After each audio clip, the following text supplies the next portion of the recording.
కంచె చేనును మేసింది. వావి వరుసలు మరిచిన దుండగుడు రాక్షసుడయ్యాడు. అమాయకపు యువతిని బలి తీసుకున్నారు.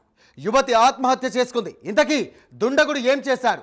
ఎందుకు ఆ యువతి ఆత్మహత్యకు పాల్పడింది? ఇంతకీ పోలీసులు ఏమంటున్నారు? దుండగుడు దొరికాడా? విచారణ ఏం చెబుతోంది? అసలు ఏం జరిగి ఉంటుంది? పోలీసులు ఏమంటున్నారు? మీరే చూడండి.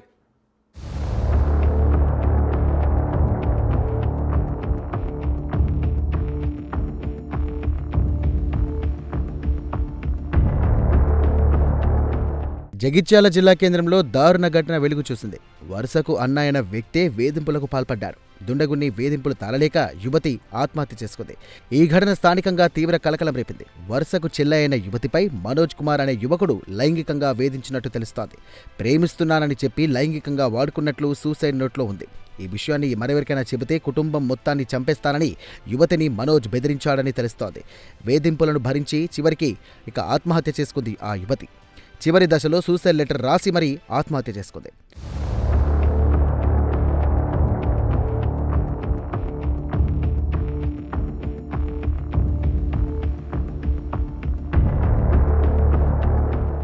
అన్నస్థానంలో ఉన్న దుండగుడే వేధింపులకు గురిచేయడంతో యువతికి ఏం చేయాలో అర్థం కాలేదు.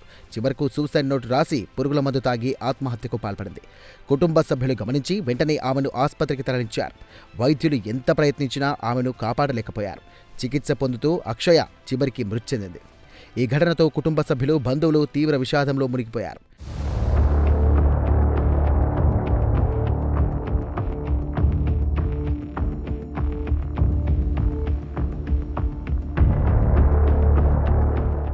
ఘటన విషయం తెలుసుకున్న మాజీ మంత్రి జీవన్ రెడ్డి అక్షయ కుటుంబ సభ్యులను పరామర్శించారు. బాధిత కుటుంబానికి ధైర్యం చెప్పారు. ఘటనపై తీవ్ర ఆగ్రహం వ్యక్తం చేశారు.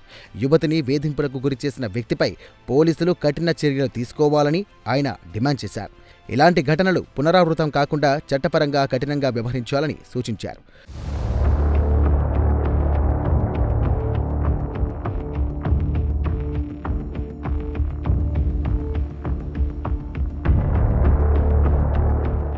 పోలీసులు కేసు నమోదు చేసి దర్యాప్తు ప్రారంభించారు.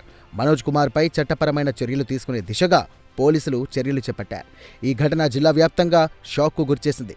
బాధితురాలికి న్యాయం జరగాలని స్థానికులు డిమాండ్ చేస్తున్నారు.